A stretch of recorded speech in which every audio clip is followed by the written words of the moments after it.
Kata Ya, kita udah sidang kemarin hari Rabu ya 24 dan dilanjutkan untuk mendengar jawaban dari jaksa penuntut umum pada hari Jumat ini jam 9.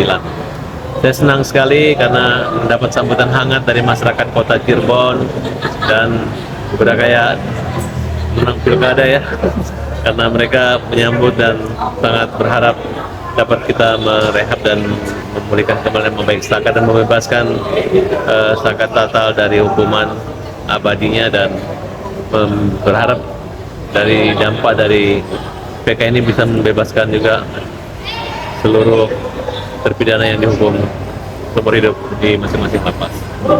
Bang, tapi kalau dari kemarin waktu lagi jalannya sidang ini kan lumayan lama gitu ya.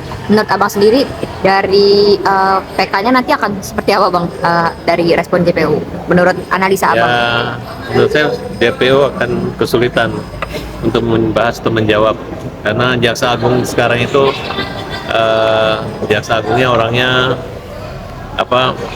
lebih mengutamakan moral justice. Nah, artinya kalau social justice-nya udah ribut masyarakat, legal justice-nya memang tidak terpenuhi. Artinya walaupun hakim mengabulkan tuntutan jaksa dengan hukuman berat, tapi masih banyak kejanggalan-kejanggalan tidak sempurnanya proses penyidikan itu, sehingga dengan berdampak dicabutnya beberapa saksi yang penting yang memang kita ketahui bahwa tidak ada satupun saksi yang mengalami, melihat atau mendengarkan kejadian itu secara langsung di tempat kejadian. Hanya dua orang, yaitu Aib dan Dede, yang punya konflik interest dengan mereka, yang dimana Aib ini pernah dipukul sama korban-korban ini. Nah, kemudian Dede sudah mencabut semua kesaksian dan siap di penjara. Nah, dan ini semua adalah arahan dari Rudiana. Kita ketahui Rudiana melakukan satu penyelidikan tanpa ada perintah penyelidikan, dan sekarang pihak kepolisian menyatakan dia tidak terlibat. Memang dia bukan termasuk dalam salah satu orang yang masuk sprint penyidikan sehingga dia mungkin lolos di propam, tapi tanpa menangkap, tanpa ada surat perintah penangkapan dan melakukan penyidikan itu, kemudian dalam kesimpulan kami pengakuan tersebut hanya karena adanya penyiksaan ya. Oleh karena itu apresiasi buat LPSK yang mengabulkan satu di antara 9 pemohon. Di sini masih ada kelihatan suatu lembaga yang sengaja melindungi Sudirman, yang berharap agar Sudirman mendapat perlindungan, tapi ternyata ditolak oleh SPK dengan alasan ya berarti ada kebohongan lah, kira-kira seperti itu. Dan LPSK memberi saran kepada institusi tersebut agar jangan memeriksa orang dengan tekanan. Kemudian merekomendasi ke Departemen Hukum HAM Indonesia untuk mengembalikan Sudirman ke lapas karena mereka adalah binaan, napi binaan, bukan lagi tahanan polisi. Jadi tidak ada kewenangan polisi untuk menahan dia, dan perkara Peggy sudah bebas lepas dan merdeka. Dan hanya adanya hukuman buat para penyidik yang menangkapi ya, termasuk juga tim hukum dari Polda Jabar yang memang tidak menyiapkan bukti-bukti yang kuat maupun saksi-saksi yang kuat, hanya saksi ahli saja, sehingga biar bagaimanapun dampak kekalahan pra-peradilan mereka ini itu adalah satu hal yang coreng, karena begitu yakinnya mereka akan menang tapi ternyata kalah. Apresiasi buat Hakim Aib Sulaiman ya,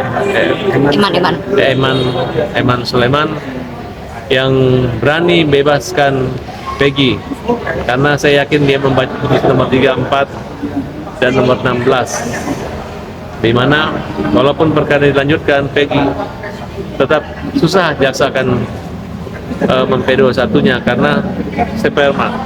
Adapun alasan oknum mantan jenderal polisi yang mengatakan dokternya mengaku bahwa menemukan sperma yang sudah bercampur tanah dan darah, itu tidak mungkin karena kondisi pada saat pertama kali diperiksa di Gunung Jati sudah dalam keadaan dicuci dan dimandikan dan dikocok-kocok alat kelaminnya, dan ternyata itu bersih.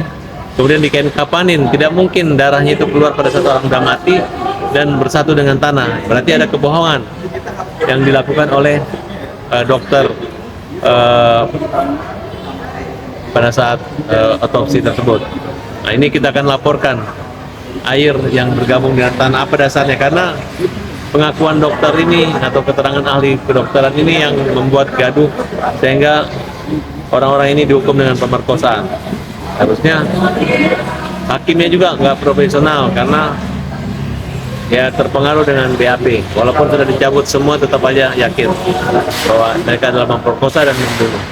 Mudah-mudahan nanti Aib juga saran saya supaya kembalilah ke sini, karena kamu lihat aja bintang 2 Sambo nggak dilindungi polisi, apalagi cuman kamu.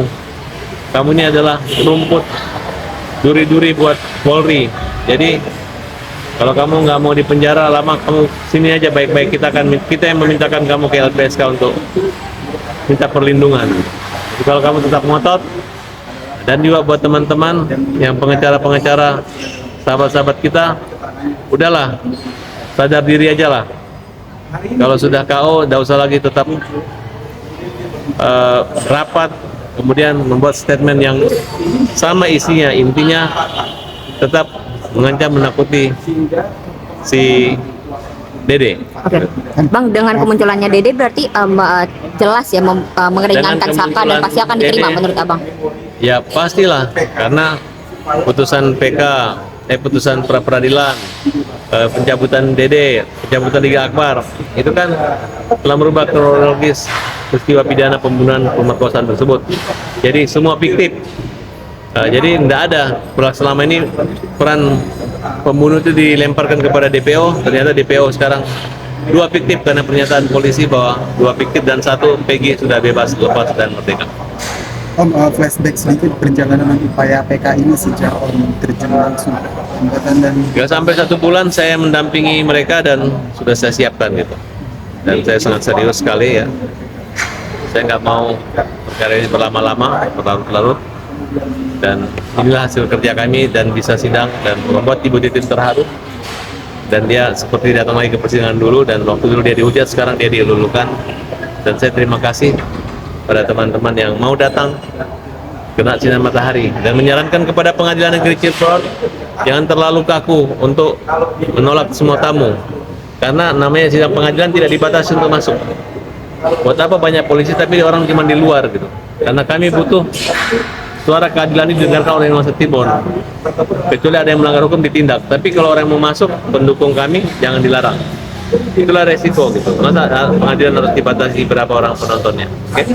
Bang, ini menanggapi dong soal somasi Elsa Syarif nih, mewakili Pak Ibtu Rudiana. Menurut Abang nih valid nggak sih mewakili? Itu pasal berapa mau dikenain? Dede itu tidak pernah ke pengadilan, tidak pernah disumpah di pengadilan. Itu adalah rekayasa saksi yang diarahkan oleh Rudiana dan sudah menjadi pertimbangan. Karena Liga Akbar juga sama, mencabut juga gitu. Elsa Syarif pernah mengalami hal serupa dan sempat ditahan di Polda selama 30 hari.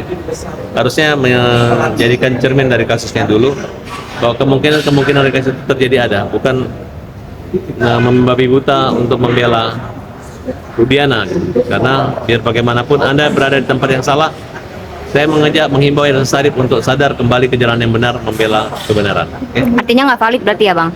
Ya, Bisa itu kan hanya menggertak-gertak aja. Biar bagaimanapun, kalau memang si Rudiana benar, dia akan dibela oleh tim hukum Polda, tapi tidak. Dan kedua, dia akan dibela LPSK, tapi tidak. Jadi LPSK ini adalah kunci utama yang menyatakan bahwa kita berada di jalan yang benar dan mereka tidak akan membela yang salah. Oke, demikian. Bang, ini soal sayembara dari Nikmir soal keberadaan AF. Jadi yang bisa Bagus, nemuin berapa? dikasih 500 juta gitu, bisa Ya, nemuin siapa keberadaan yang AF. bisa menemukan Menurut Abang gimana? si Aib akan dikasih uang 500 juta. Ya, dari Nikmir. Itu adalah suara dan pengorbanan keadilan dari Nikita Mirzani yang bagus. Dan Indonesia ini bodoh banget kalau dikasih 500 juta nggak bisa nemuin Aib. Ayo cari Aib, di mana Aib? Tapi buat apa juga ngasih uang 500 juta? Aib itu mau sembunyi juga nggak ada artinya apa-apa. Yang penting kita tahu dia pembohong, dia fitnah, dia mengakibatkan banyak orang masuk penjara.